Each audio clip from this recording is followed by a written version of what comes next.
Hello everyone, welcome back to the first episode of To Build a Kingdom. This is part 2 of episode 1. Unfortunately, episode 1 was recorded in the wrong resolution, and when I tried to upload it to YouTube, it wouldn't upload. So we're re-recording, and we're going to finish the world tour today.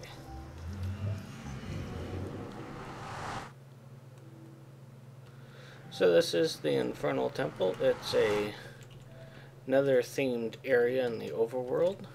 Big giant dome here with this very nether theme. Lots of glowstone, lapis, and kind of an abstract design in the center there. So out here we have what were originally jungle trees but are obsidian and nether brick. There is fire on top of these trees, so it stops mobs from spawning. We have these nether wart here to make a design. We have lava pools and a wall all around this central dome here. And from here we are going to go to our first kingdom build, the Artesian Plains.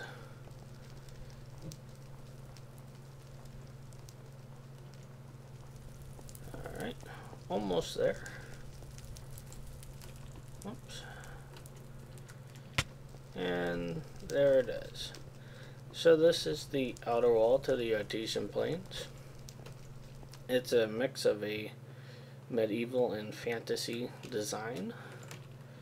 This is one of the gateways in and out.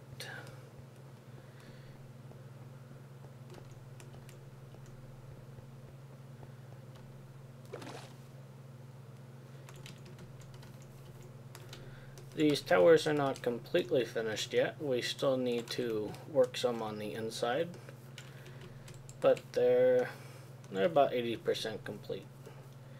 And I am going to turn my volume up just a little bit. Much better. So this is our first build, the Artesian Plains. This will be our main central castle, and around here we will build villages and put a whole bunch of trees back because I cut every single one of them down. So you can see this covers quite a large area. The one side of the wall's just barely loading in there. We have reed. We have reed. The wall's there, and then if we come out here, these chests are all filled with dirt from clearing this land. You can barely see, if we can get up here, the other wall loading in way over there. So this covers a large area of land. There's a balcony, and this is the design for all of our walls. Although some of them are somewhat underground, just because of the way the land is. Alright, so we're not going to go inside the castle quite yet. I'm going to show you around the rest of the land that we're working with. That's the other gateway in and out. There are only two. One to the south and one to the north, or vice versa, rather.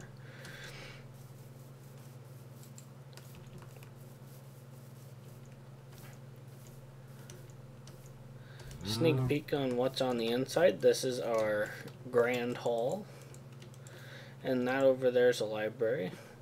We will be using all this area around to put in bedrooms and other various rooms. At some point we will also build a block museum underground, and we'll display every type of block there is in Minecraft and basically what it's used for. So moving on, we have these towers here. There are 6 in total. Each one does have a beacon, and when you get up close to them we can get a speed boost.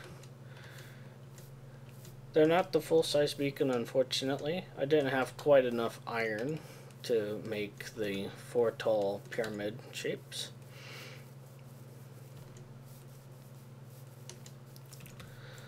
Once again, this is our outer wall. This is the back of the library, the back of the castle. And then over here we have what was originally a swamp biome, but is actually now ice plains. You can see up in the left hand corner that it's ice plains. Alright, so there's not a whole lot going on in this area yet. Actually, there's nothing going on other than this castle. We do have an ice tray down here. And the only other thing of mention, over here, there's this little ice lake. If you come down here, down this hole, and then we dig down here, there's a path to a stronghold and an abandoned mine shaft. There are 3 cave spider spawners and a skeleton spawner in the abandoned mine shaft, so at some point we may be able to use those to create a dungeon. Not sure if we will though, not sure what purpose it would serve, but we may do it anyway.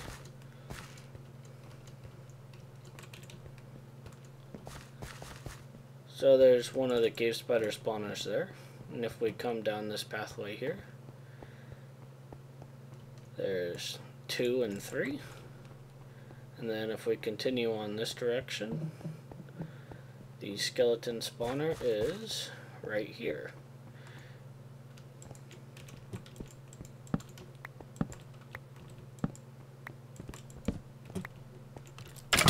See? Skeletons. Not going to destroy this though. Good source of bones and arrows.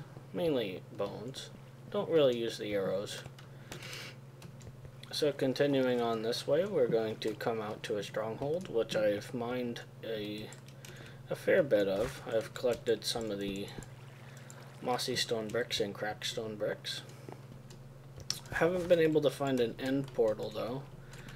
I do know of one other stronghold so far, so perhaps that's where the portal's at. You can see I've just torn this place apart, collecting all the bricks. Alright, so nothing else to show down here. I will cut and we will be back at the Artesian Plains.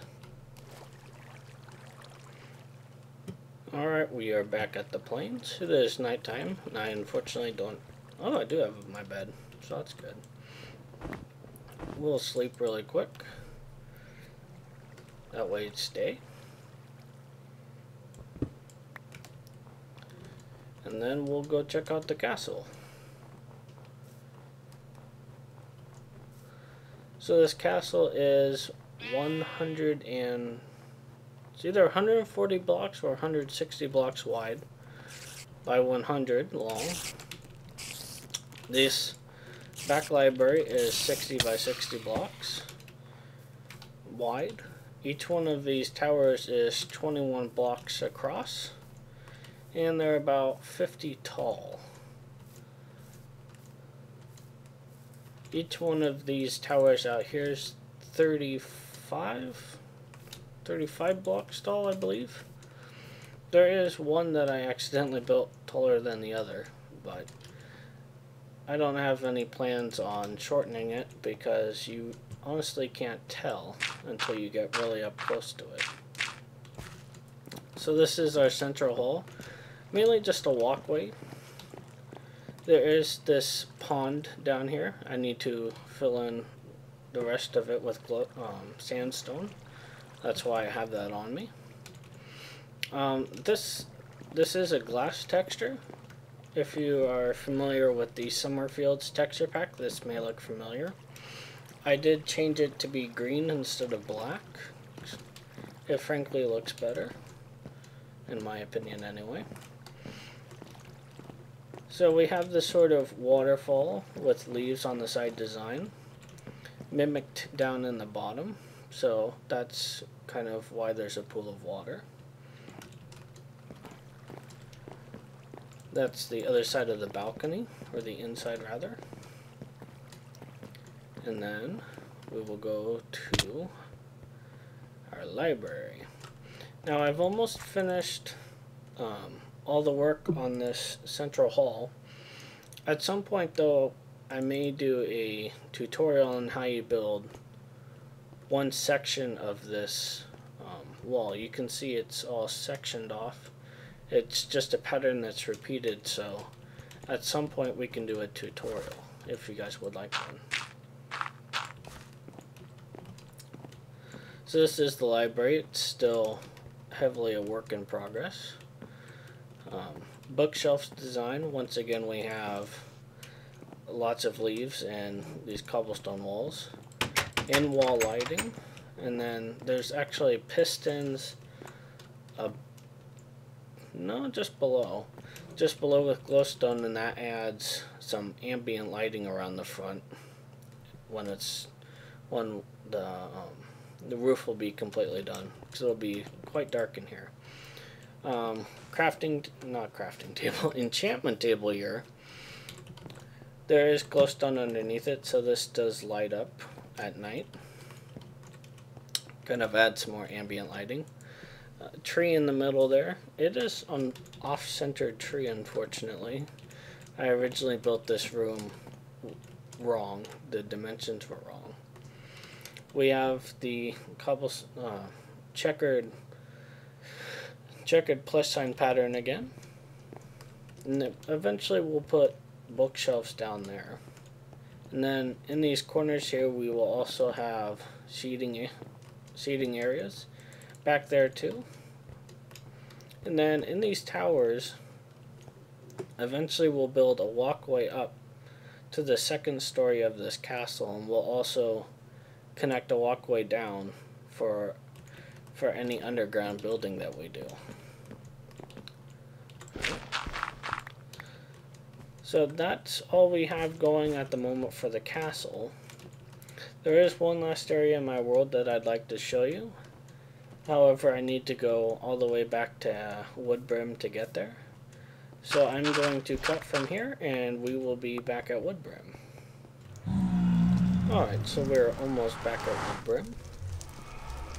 From here I'm going to take you to what was formerly known as Embercrest. It was meant to be a large 200 by 200 minimum sized underground dwarf city.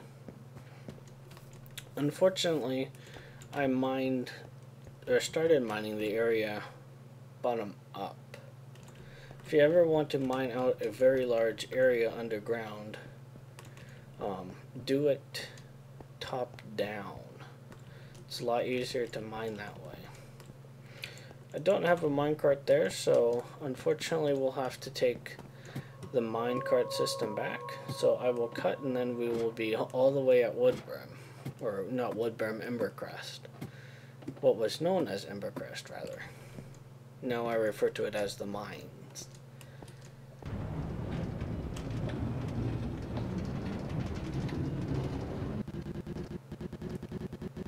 Alright, so we are arriving at what was formerly known as Embercrest. Please excuse the minecart freaking out. That is a bug in 1.4.5. Lots of chests here, some with stone, mostly cobblestone. That one was full of dirt, and then this is just a random chest at the moment. I'll take those ender pearls. And then from here, go minecart, you're not gonna go. Alright, so from here, this room here is Embercrest. So this was going to be a bat. No, this was going to be a 200 by 200 area. It's so big, the far side doesn't even load in. 200 by 200 room. I've dug up probably 20 blocks. I was going to do that 2 or 3 more times, but digging up is an incredibly stupid way to clear out an area. If you ever want to dig out an area this big, go top down. Go away, slimes. Go top down. It's so much easier to go top down. The only bad part about going top down is that you have to replace torches as you go. Hello, creeper. Go away. Alright. So that's all there is to Woodbrim. Never going to finish that because the Artesian Plains is actually right above us. So I have no plans on ever finishing that. Not to mention it would just take weeks on weeks on weeks. Which our builds are going to take a very long time to finish. But I don't want to spend just that much time digging. It's not a very fun way to spend your time, especially if you're not getting diamonds. You can see here all these are strip mines. I do cover them up with stone bricks, and I also go 3 wide rather than 1. So it's not the most effective way to do it, but that's just how I like to.